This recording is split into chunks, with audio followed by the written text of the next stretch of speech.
Mom is definitely the biggest role model and inspiration for me. She immigrated to Canada from Malaysia on her own when she was 18 years old.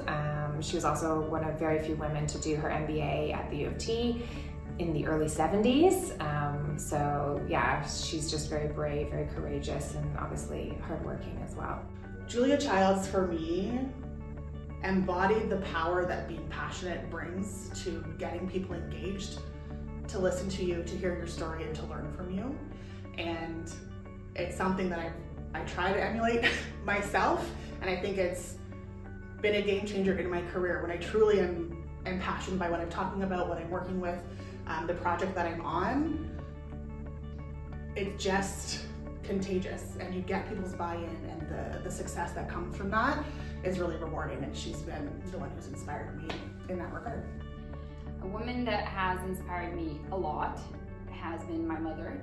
I think the example we set at home just sets you off into the world, into that mindset. So I was brought up by a mother who wasn't afraid to speak her mind, was a teacher, so a leader in that.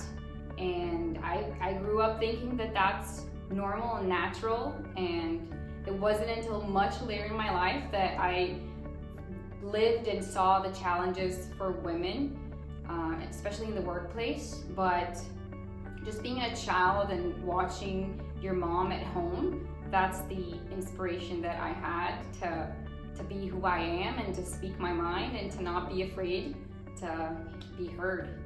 I would say that I've had the luck or fortune of having a lot of inspiring women in my circle of friends, my family, at work. I work with such an amazing group of women, and in leadership as well.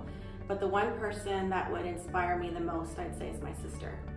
So she grew up, she was born hard of hearing, and grew up in a world that was made for hearing people, and grew up in a family that was all hearing. So her ability to navigate that, to learn English, to learn sign language, to build relationships, thrive in her career, and then also just being consistent with that every day has given me a lot of inspiration. She's wonderful, and I think she's done well for herself, so she inspires me every day. It's okay to do it your own way. I grew up in the early parts of my career in a very male-dominated space, and so I thought in order to replicate their success, I had to do it like they did it. And as I matured in my career and moved on, I found my own voice, I found my own way, and that would be my advice: is it's okay to do it your own way. I would say future women leaders should definitely not doubt themselves. They all have a unique contribution to offer. You know, I always say you belong in the room, you belong in the meeting, you belong there. So don't be afraid to speak up and contribute.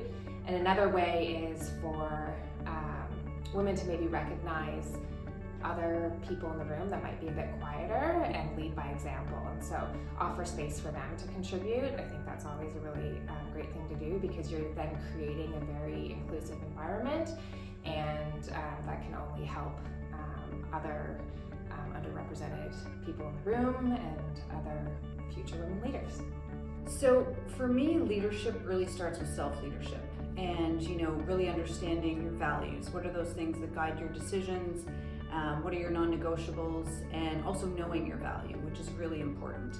And understanding what lights you up, what your triggers are, what limiting beliefs you might be bringing into your experiences and filtering the world through.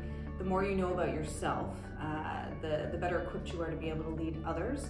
And that self-awareness piece is huge. And so really doing that work up front in terms of your own personal development, I think, is really important. And to be able to take that forward with you, and that really helps to build confidence and authenticity, and really forge the path for leadership. Probably a few different pieces. So number one, I'd say you really need to be aware of what you like and what you're good at.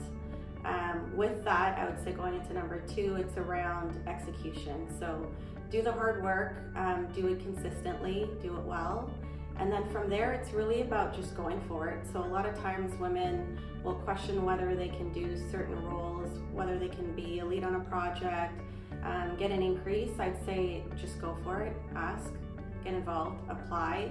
At least you have a 50% chance versus 0.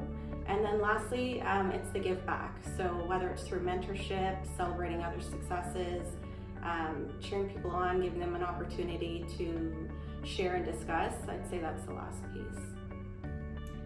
So the advice I have is to be yourself, be authentic, lean into what you like.